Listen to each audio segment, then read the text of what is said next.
everybody, and welcome to the new year. Oh my goodness, it is 2023 already. And as you know, we may come into this space trying to figure out whether or not we're excited about it, if we're, having a little intrepidation about it, or we in our feelings about it, because the last two New Years literally knocked us off our heels, took us in a space where we weren't even prepared to go.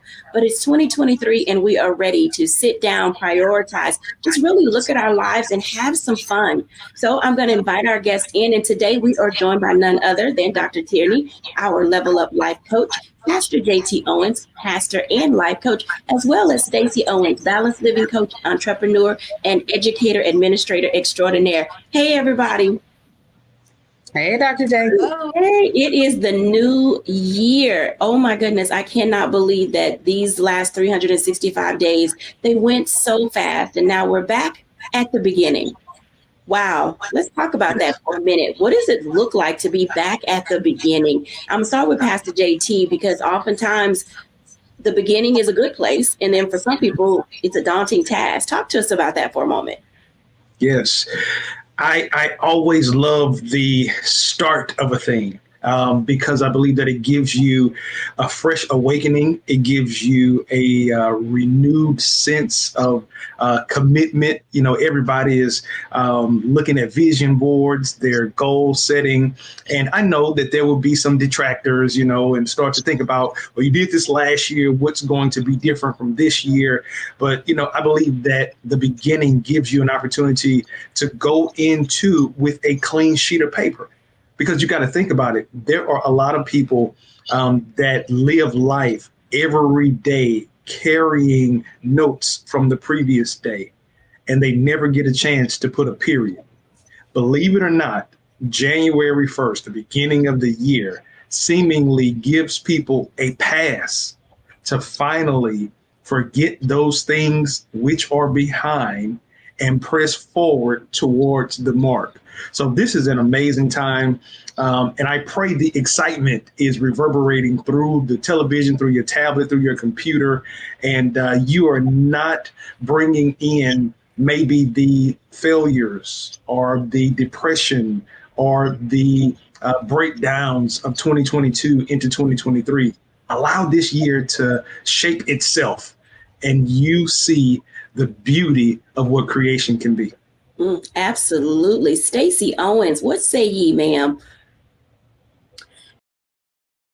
This is a time for reset. Like it's over. We're starting over. This is the time to rest and just start reflecting on what you've done, what you want to do, and setting those goals and setting those intentionals, being very intentional about setting, the path of what you want to do for this year. We got to be careful during this time, though, because we are in this quarter, in this winter month where it's cold out, it's getting dark early and all that good stuff. So we got to make sure that we keep our mind in a good space so that we can remain positive and just, map out what we're going to do this year. So true. Figuring out how to map it out, how to prioritize it, and how to put you first. What do you say, Dr. Tierney? So something that I always like to say, the beginning of the year, we're starting over, but we're not starting from scratch. Okay, so this is a time where we can start anew, start afresh, but we learned a lot last year. 2022 taught us a lot. 2021, 2020 taught us a lot. So even though we're starting over with the new year, we're not starting from scratch. That wisdom, those lessons, those techniques, those tools that you learned last year, bring them forward into this new season. So as you're starting over with a brand new year, new goals, new resolutions, don't leave that wisdom behind in the last year. Bring that forward with you into 2023. Now let's pack, that's a lot to package, but I want to unpack it for a minute because you did mention something I think everybody will be able to attribute to this. When we talk about what it looks like to be able to navigate that 2-year learning curve, because Mhm. that's what 2020, 2021, and 2022 taught us. We had a severe learning curve. And so there was like this beginning, this middle, and this end. So now that we figured out that we're not starting from scratch, but we're yet in this space of literally trying to figure out what does the middle look like, so we can get to a good end. Where do we find an access point, Pastor JT, in, this learning curve? What are some of the things that you learned that you think are great tips that other people can begin to put in their toolkit at the beginning of 2023? I learned, especially looking at it from a religious standpoint. When you think about church, you had so many people, so many pastors that were trying to go back and reclaim the glory days. And it doesn't matter if you had a church that was a mega church or if you had a church that was, had 25 to 30 members. We have not reclaimed that. There are a lot of people that have not come back to church. And so you'll hear a lot of people speaking in past tense. What was, how it used to be. But what happens with that is that drives you into a place of depression. And now loosely, I always kind of frame two of the major mental illness spaces with this thought. Depression arises when you are in the present, wishing that the past had a different outcome. Anxiety happens when you are in the present, but you are in the future trying to predict what will happen. Mm-hmm. So the thing that I have learned is establish your now. Where are you right now? And then let that be your base. Because this is the thing. If you have not evaluated, your now really could have you in a space that is better than you were in the past. Mm-hmm. Because just being at this place, just as my sister Dr. Tierney said, just being at this place means that you're at this place. And I don't want y'all to run past that. Being at this place means that you are at this place. You didn't get here just by osmosis. You just weren't dropped into this space. Man, you went through some stuff to get here. There were some hard nights. There were some struggles. There were some wins. There were some learns. There were some times when you cried your eyeballs out. And there were some times where you were in the middle of a parade, but you are here.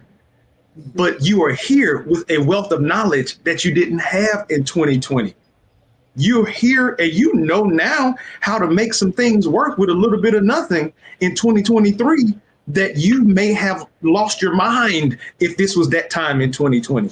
So I think establishing that now, bringing yourself into this space and maximizing this, that's the best thing that I can offer anybody.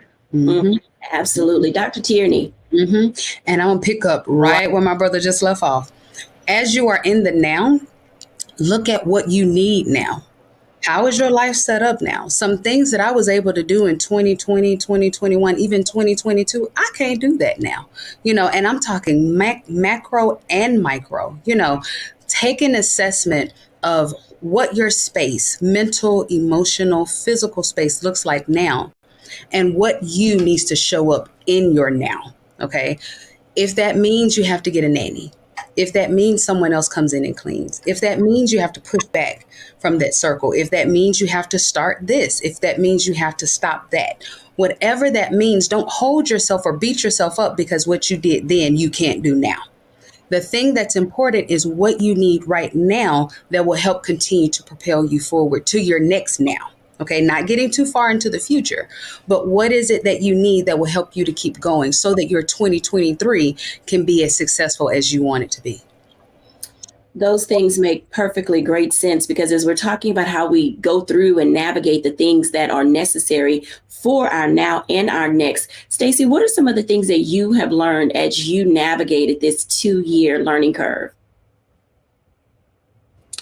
Yeah, I'm going to go right in with my colleagues, with that right now space. You find your gap and then be flexible enough. I learned that I had to be flexible, and in my now, what was I missing? What do I need so that I can get to that next level? So learn a new skill. I learned that there were some things that bubbled over the last 2 years that I didn't even know I was dealing with.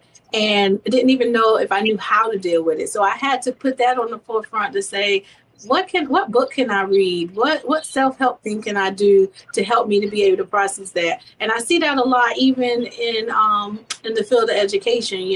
Like Pastor JT was saying, in church, everybody kept looking back, trying to go back to what was the normal. Same thing happened in education. When the kids went out of the building and they came back in, they needed a new thing. And everybody wanted to go on as business as usual. Teachers wanted to go on with business as usual. And now kids had greater things to deal with and greater things to process, and they needed help processing that. And so I think those teachers who figured out that I just need to be flexible and let go and figure out, do I have what it takes to do this thing that I'm doing right now?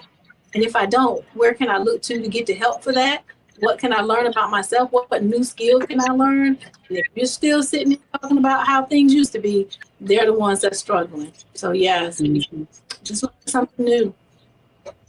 Absolutely. We're in this space as we're navigating the nuances of beginning this new year. 2023 is always going to be in that space of poise with potential and possibilities. And as we think about some of the things that are hindering us or keeping us from finding our beginning, our middle, and our end, are distractions. When we come back after the break, let's unpackage that for a moment. How are distractions going to hinder you in 2023 if you keep looking behind and not looking ahead? In a moment, when we're back after the break.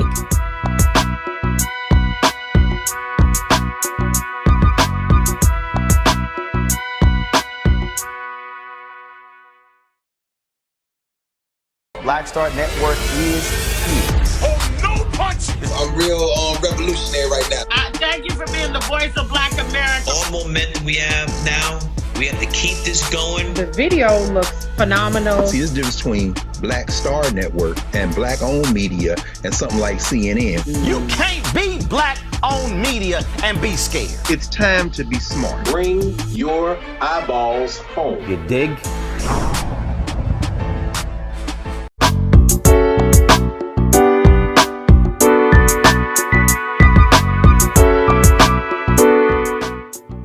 Welcome back, everyone, to A Balanced Life. And there is so much excitement and enthusiasm about this new year, 2023. And I know a lot of you have already pressed the pause button simply because you're thinking about 2020, 2021, and 2022 and how it wasn't all that we thought it was going to be. But now we're in this space of saying, let's turn the page. Let's close the book. Let's start a new book, new chapter, something different in the way we think, in the way we process, how we move into this new season. So let's talk about distractions for a moment, because oftentimes we're in that space where you're doing great.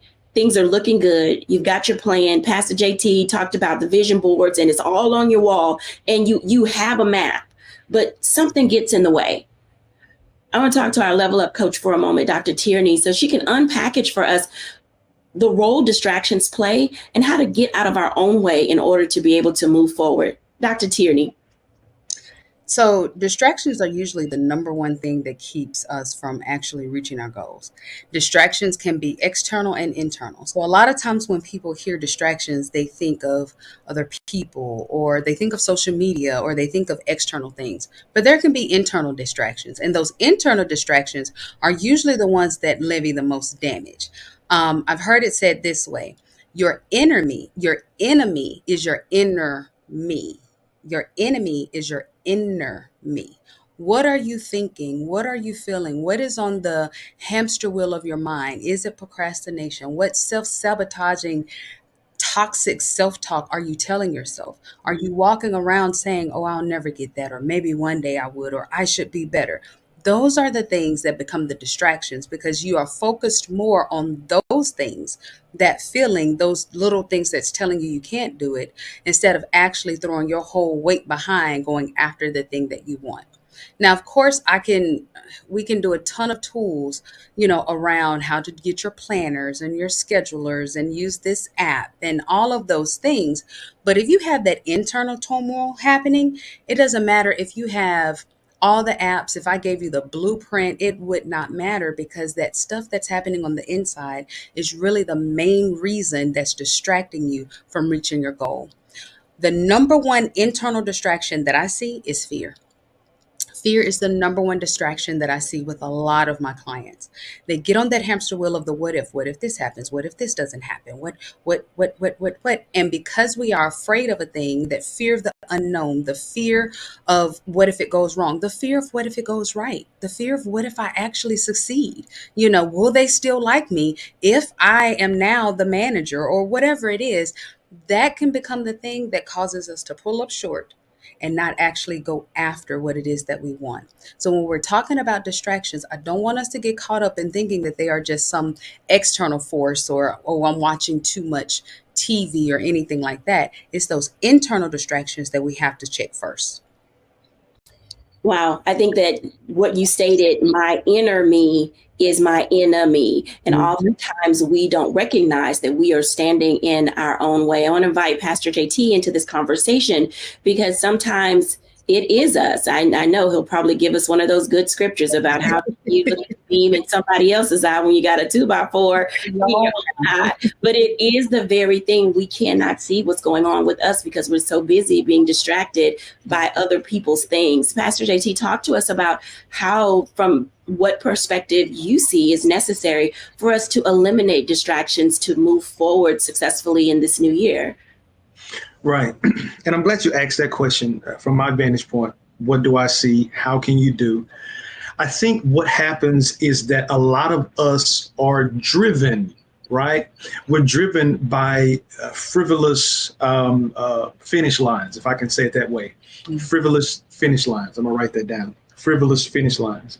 Because when we achieve those things or we don't achieve those things, or if we're looking at somebody else's achievement and that is our picture of what the finish line looks like or success looks like, then we really don't have anything that's motivating us because it changes every day. And it seems like there's a new finish line, or if somebody else is doing something, then I want what they have. I think the big issue is that a lot of people operate in life without a strong enough why. Because if your why is challenging, if your why is demanding, if your why is causing you to get up out of bed without even hearing an alarm clock go off, you're going to check your own self. I wrote a piece talking about being your own accountability coach. And I know Dr. Tierney probably will tell you that there are a lot of people who come to us for coaching that, baby, you probably need to go see a therapist first. Because there is some mental work that needs to happen before we can even get to a place of coaching you. Because if you cannot get past, just as Dr. Tierney said, that inner me and deal with that person that somehow keeps telling you that the bed is more comfortable than you moving to an office, or telling you that it's okay, we can do it later, and I got it. There are times that we should rest. But then there are some times that rest is not warranted because we have not even started yet. And so I really believe that one of the biggest things that I would challenge anybody on here before you have another vision board, because there are some people, Dr. Jackie, that they have a new vision board every year. And there are things on those vision boards that they have not accomplished since 1989. They still got pictures that they cut out of old Ebony magazines and Big Mama's jets and saying they wanted to achieve this. And now you have to ask yourself the question, what habit have I created within myself that has caused me to be so undisciplined in my life that I can look at a picture and say I want it, but I won't push myself to develop the things that need to happen to have that picture become a reality. Because the only thing that stands in between you and success is you. I'll give this scripture. We hang on this scripture so much. When the Apostle Paul said, I can do all things through Christ that strengthens me, I got it. And I said this speaking to a group of Black men. I said, if you look at that scripture, I say in church, somehow, some way we have convinced you that all the responsibility relies on God. The first thing that Paul says is, I can do it. When you cannot convince yourself that it can be done, you now jeopardize the power of God. You now put a muzzle on God. And Pastor Jay, how can we put a muzzle on God? Jesus said he couldn't even perform miracles in his own hometown because they didn't believe. So it starts here.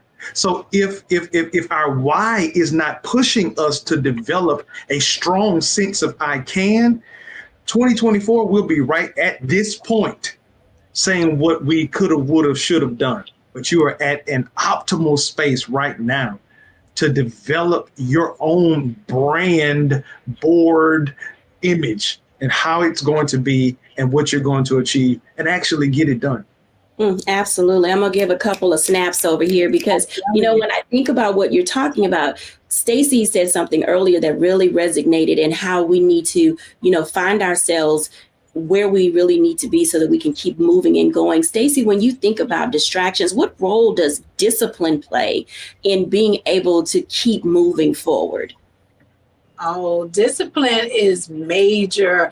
I was going to say, if I had to add anything on about distractions, I think that's a phase of my life that I'm in right now, because even when you have the tools and you have the well put together, vision board, and you worked everything out, right when you're at the cuff of something great happening for you, it seems like the whole world opens up and try to take you in a different direction and get you off track.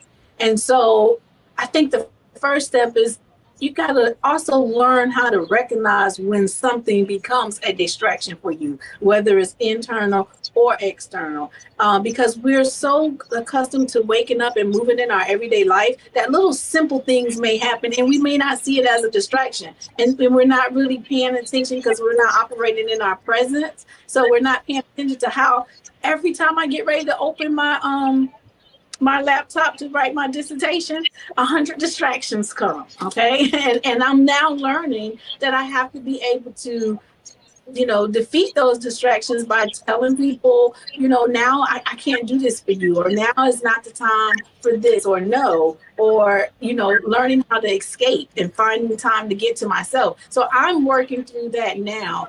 How can I help identify this is a distraction for me, and then move to another space and say, this is how I'm going to deal with this distraction. And then not feel guilty when those distractions become other people. They like to put guilt on you and make you feel like, you're not meeting their needs.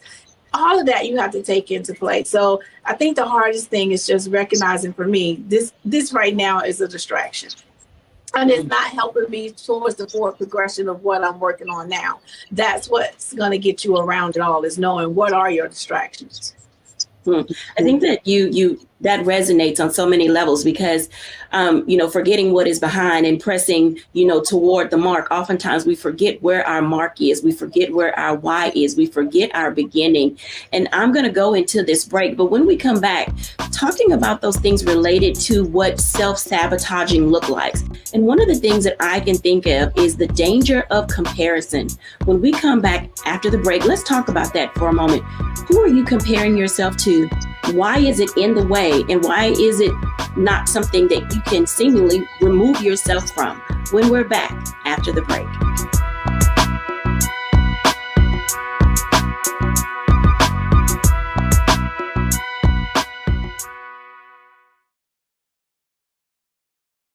Don't you think it's time to get wealthy? I'm Deborah Owens, America's Wealth Coach, and my new show on the Black Star Network focuses on the things your financial advisor or bank isn't telling you. So watch Get Wealthy on the Black Star Network.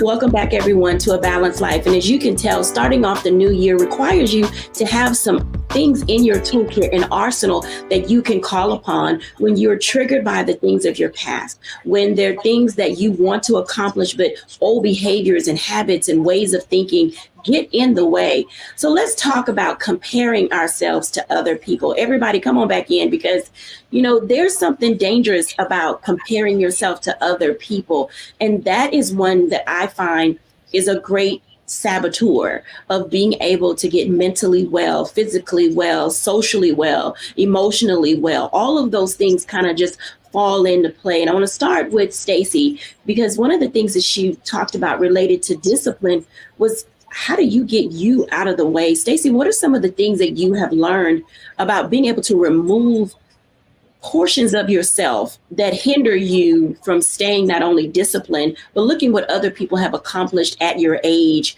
with your credentials, et cetera, et cetera? First of all, I don't look at other people because I'm only in competition with myself.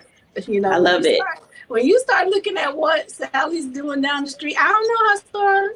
I don't know what she, I don't know what's for her. I don't know her good times, her bad times. I don't know what skill set she has. So I don't want anything that Sally has, because what's for me is for me. And so I think when you start comparing yourselves to other and you start looking, you know, down the road to say, well, if so-and-so is doing it, I should be able to do it too. That you're setting yourself up for failure right then, because you can only take your gifts and talents and do what's directed for you to do.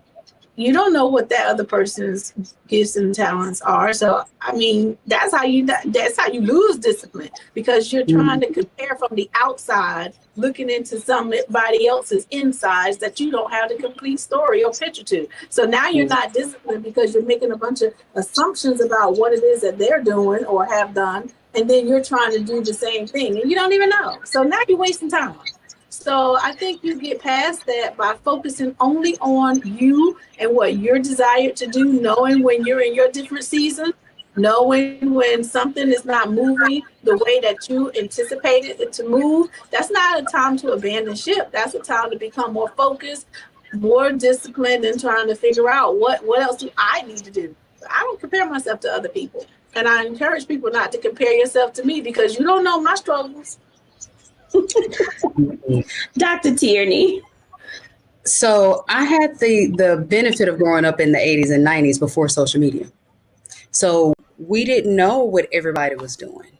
I didn't know what the other person's birthday party, looked like.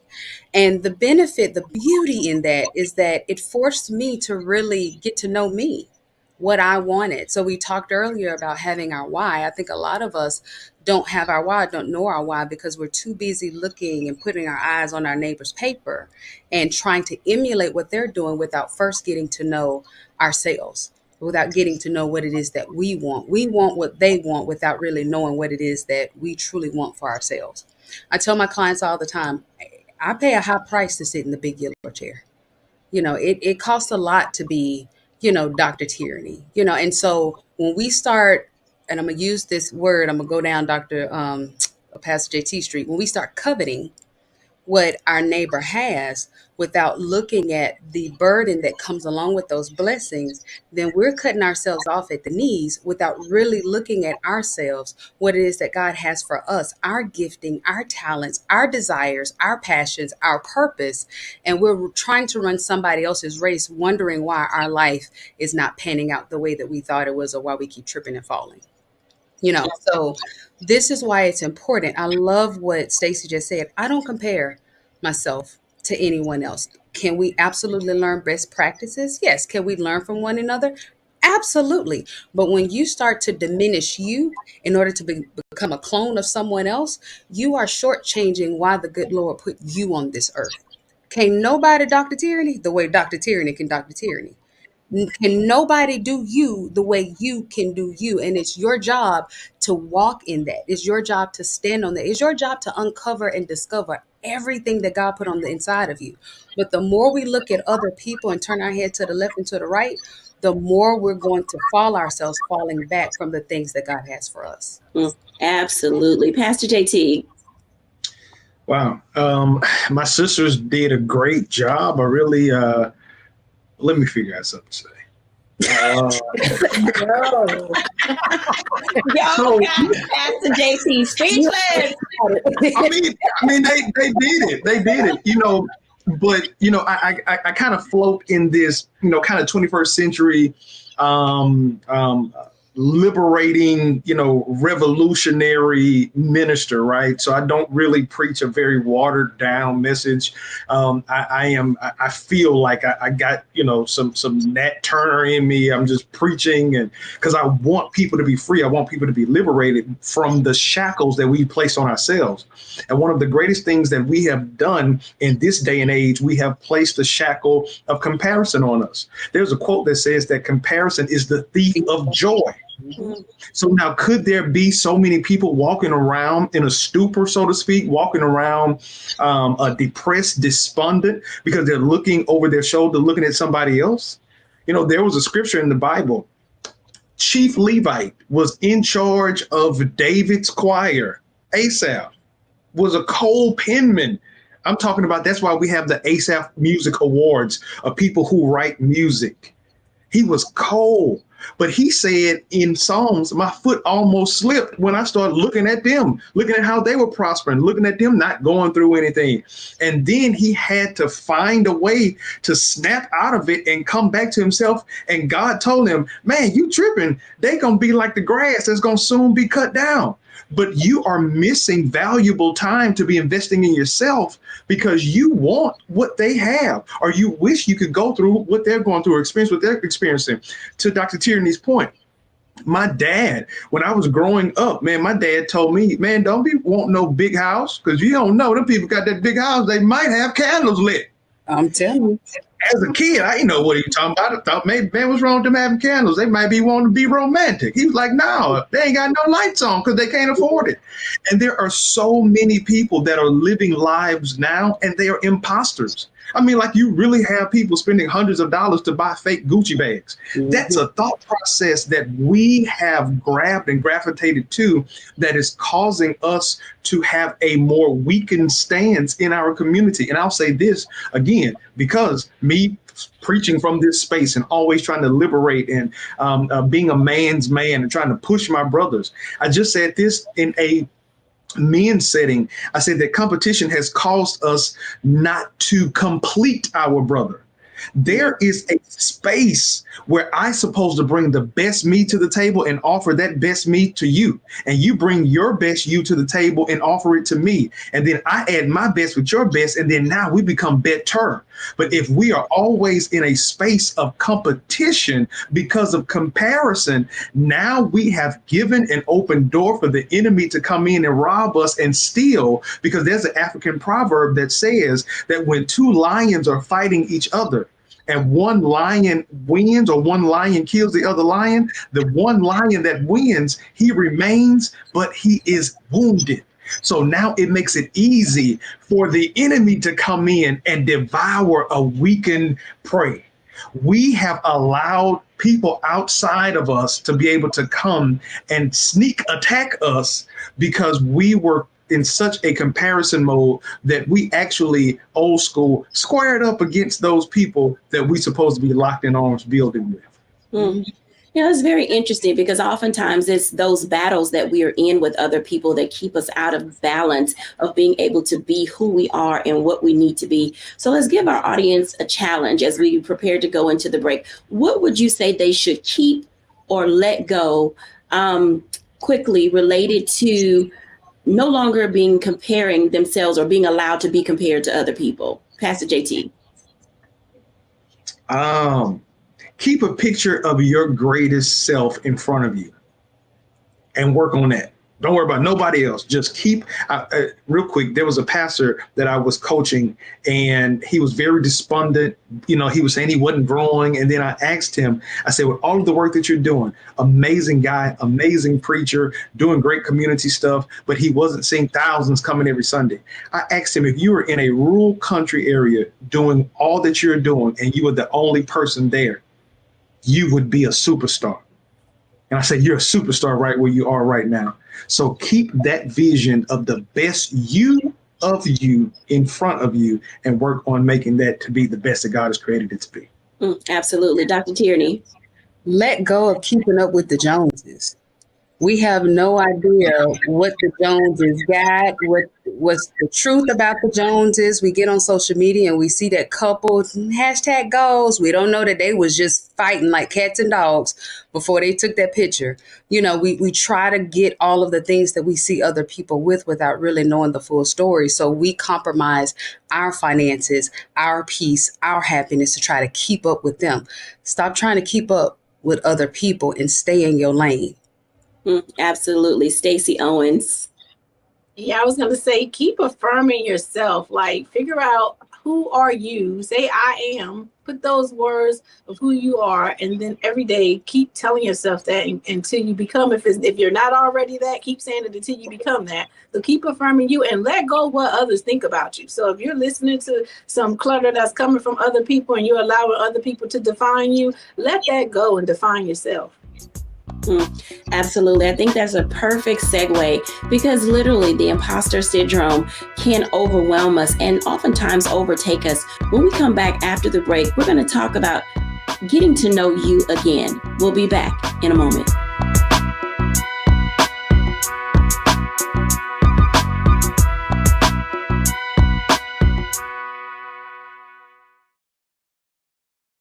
When you talk about blackness and what happens in black culture, we're about covering these things that matter to us, speaking to our issues and concerns. This is a genuine people-powered movement. There's a lot of stuff that we're not getting. You get it, and you spread the word. We wish to plead our own cause. Too long have others spoken for us. We cannot tell our own story if we can't pay for it. This is about covering us. Invest in black-owned media. Your dollars matter. We don't have to keep asking them to cover our stuff. So please support us in what we do, folks. We want to hit 2,000 people, $50 this month, raise $100,000. We're behind 100,000, so we want to hit that. Y'all money makes this possible. Checks and money orders go to P.O. Box 57196, Washington, D.C. 20037-0196. The Cash App is $RM Unfiltered. PayPal is R Martin Unfiltered. Venmo is RM Unfiltered. Zelle is Roland at RolandSMartin.com.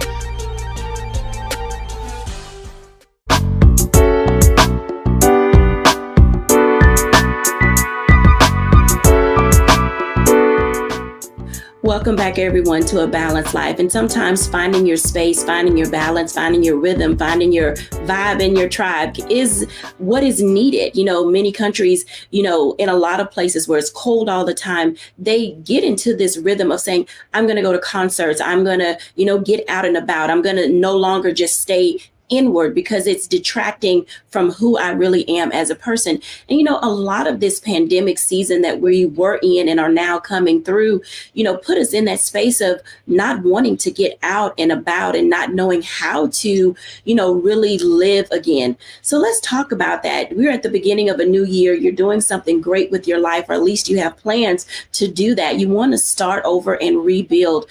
Gang, what does it look like to find you again? Because sometimes we are weighed down, if you will, by everything else everybody else said that we were supposed to become, and we don't become those things. So once you're no longer self-sabotaging, once you're no longer trying to keep up with the Joneses, once you've found your discipline, how do you then begin to emerge and just live again? Dr. Tierney. So I encourage my clients to get their childlike curiosity back. When we were kids, we had curiosity and imagination that was out of this world. You could give us a stick and we'll take that stick, and it was a drumstick, it was a microphone, it was a conductor's baton, and we could do a ton of things with just a little stick that we picked up off of the ground. But somewhere along the way in our adult walk, we become jaded. And we don't just become jaded about things that are external to us. We also become jaded about the things internal and how we see ourselves.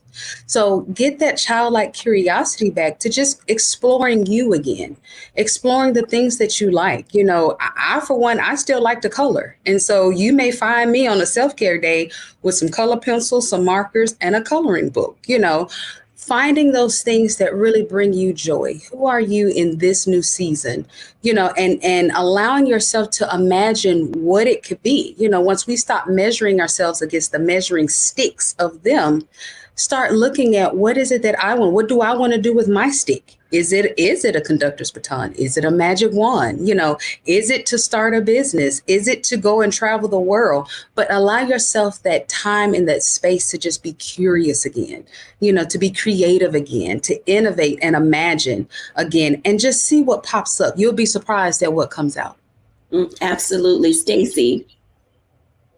Yeah, I was thinking while Dr. Tierney was talking, I was like, normally we get so stuck in the rut because we're doing the same thing over and over and over in life, and we think we know what we want, and then we become bored with it. So I say, into finding yourself, find those things, like just try new things. For me, it's like, I know I love being by the beach. So find different beaches to go to, and then go to the mountains. Try something new. Try something that you haven't tried before to see what kind of joy that brings you. I think the more you dig within and allow yourself to try new experiences, that will help you to figure out what you like and what you don't like, what brings you joy and what doesn't bring you joy. Those things that you like and bring you joy, keep doing them and do more of it. The things that you don't like and it doesn't bring you joy, let it go. But the main thing is, don't get stuck on one cycle trying to just, do what you normally do. Get out the norm. Get out the norm. Pastor JT. Wow. I think both my sisters said what I was going to say. It's kind of odd today. I might need to start going back first again, Dr. Jacquie. New year, I'm just, speechless. But one of the things, the first thing that I thought when you posed the question is going back to that space where you were before you first heard no. And that's where Dr. Tierney talked about that childlike faith. And we don't know, even as parents, we don't even know what we're doing when we tell our children what they can't do. We're developing something in them that they may not even grow past. But I think it's going back to that space and reclaiming that kid and really talking to them. And now telling that kid what you wish somebody would have told you at that point, rather than putting a box around you that you have been living in, and help that child break free out of that box. And then the second thing that I would say that kind of piggybacks off of that and combines what Stacey said is, I think we may have to spend some time really finding out who we are. Not what you do, not where you stay, not the Greek letters you represent, but who are you? Because I think when you find out who you are, then now you can start to identify what makes you happy. Because if I'm only happy when I'm around my lion sisters or around my frat brothers, that's still going back to that organization. I find peace and solace when I'm at work. It kind of goes back to. So now in my personal space, if everything is removed and I happen to be like Tom Hanks and I'm on this island with a volleyball, how will I be able to keep my sanity and stay happy? It only happens when you know who you are. Okay, so I honestly, in my mind's eye, I see our audience saying, what does that look like? Because oftentimes the vision of that is predicated on so many things, our titles, whether we're a husband, a wife, a girlfriend, a mother, a sister, the titles of our job, whether we're a boss, a manager, or whatever. But finding yourself, so I'm going to answer the question that I just asked, and then we're going to kick this off. Because when I think about who is Jacquie, what does she like? What does she enjoy? Not based on who my spouse is, not based on the titles that I carry, not based on the organizations that I'm in. I honestly can say it's just getting out of the house, driving around in the car, and enjoying nature. I can honestly say that I am able to find me when I see myself as a part of creation. It literally fuels my creativity. I'm able to think clearer. I'm able to dream more. I'm able to just be at peace and say, wow, this was a good day. I did absolutely nothing that pertained to anybody else other than me. And oftentimes people don't know where to start. So if we can do a round robin, and I'll start with Dr. Tierney, where should a person start to find themselves again? I'm glad I'm going first. Yay. So this is the very first question I ask all of my clients. Who are you? Don't tell me what you do. Don't tell me about your titles. Don't tell me about your money. Don't tell me about your house. Don't tell me about your things. Tell me about you. And when I tell you, it stumps every client. Every client clutches their pearls like, oh my God, that is such a hard question. And then as they ponder it, they like, wait, it should be an easy answer. Why is it so hard for me? Because we are locked in this cycle of our do. Our do has superseded our who, to where we are so focused on what we're going to do, what we do for our job, what we do for our kids, what we do over here, and what we do over there, that we have lost sight of our who. The key that I give to my clients, well, at first I'll just be honest. I don't give them any like tips. I just go wrestle with that and come back next time and we'll, unpack it. But the key that I eventually give them is to think in adjectives, think in descriptors, kind. And not just the, let me say this too, not the surface, the mass. We're not talking about who is your mass. We're talking about who are you. So if I was describing me, I would say I am kind, I am jovial, I am selfish, I am tenacious, I am all the things. So that's the key that I always give to my clients in terms of digging into your who. This is not something that you would just sit and write out in one setting. You might write 2 things a day, 5 things tomorrow, come back on Sunday and have 15 more things. But it's something that you should be in a constant exploration of you and thinking about the things that describe you, not what you do, but the things that describe the essence of you, your character and who you are. Absolutely. Stacey Owens. Yeah, I was gonna go with character, and also, just again going back to, as you are experiencing life, what brings you peace. Like I found early that I am a creator. When I'm operating in a space where I can create new things, think of new things to do, I'm so excited about that. And it brings me joy. It brings me happiness. It brings me peace. Like you can just lock me up in a room, leave me by myself, and let me be content to my thoughts about the next thing that I want to create. And then I go find more opportunities for that. So I think getting to know you comes through you just paying attention to your emotions and your feelings and your thoughts as you're doing different things and experiencing different things in life. And then connecting to those things that bring you that joy and happiness. I mean, I don't think it's a magic pill that's out there that's going to tell you who you are, because then everybody would know their purpose. It's something that you're just moved to as you're moving throughout life. Absolutely. Pastor JT. I'm going to take I'm stumped again, so I'm going to take an easy way to kind of save face. Yeah, I'm going to save face on this one because Dr. Tierney and Stacey said everything I was going to say. You know what I would suggest, and this is a great way to do it, being who I am. Get in God. Mm-hmm. Whose you are. Yeah, I think that that's the key, because man, when you submerge yourself in Him, then now His reflection becomes yours. And so then now you start to see yourself as He sees you, because what in the world happens if we do all of this self-work and we still are nowhere near the picture that He has for us? Mm-hmm. So I think that that's one of the greatest things to do, because just as Stacey said, and then you do a Google search, it's going to be 79,000 books, because it's a lot of authors that's getting paid buku bucks at the beginning of the year, because everybody wants this new year, new me. They're trying to get better. They will self-help books, and I got it. But man, the person that can help self the best is the person that created you. And you are His. He created you in His own image and likeness. And who better to find out about you than the grand architect himself? So let's stick with that. So Pastor JT, what is your adjective? What is the one word that describes you as a person? So now you don't want to go first. Look, thank you for calling him first. I got time to. Okay, so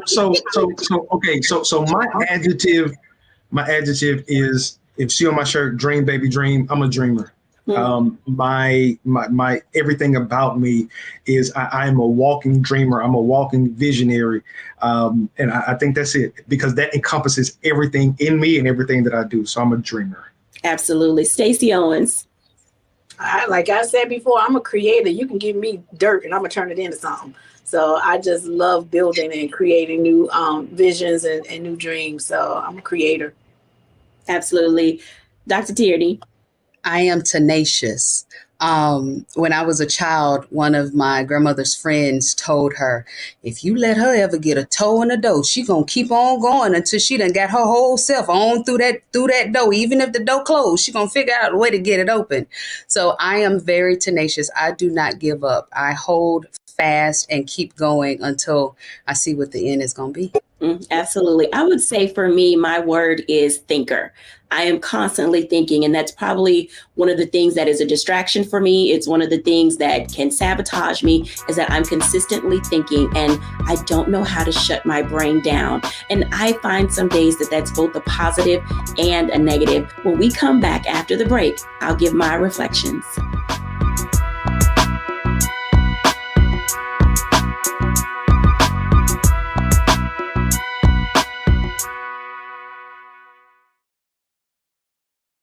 Hatred on the streets, a horrific scene, a white nationalist rally that descended into deadly violence. White people are losing their damn minds. As an angry pro-Trump mob storms the U.S. Capitol, we've seen We're about to see the rise of what I call white minority resistance. We have seen white folks in this country who simply cannot tolerate black folks voting. I think what we're seeing is the inevitable result of violent denial. This is part of American history. Every time that people of color have made progress, whether real or symbolic, there has been what Carol Anderson at Emory University calls white rage as a backlash. This is the rise of the Proud Boys and the Boogaloo Boys. America, there's going to be more of this. Here's all the Proud Boys, guys. This country is getting increasingly racist in its behaviors and its attitudes because of the fear of white people. The fear that they're taking our jobs, they're taking our resources, they're taking our women. This is white fear.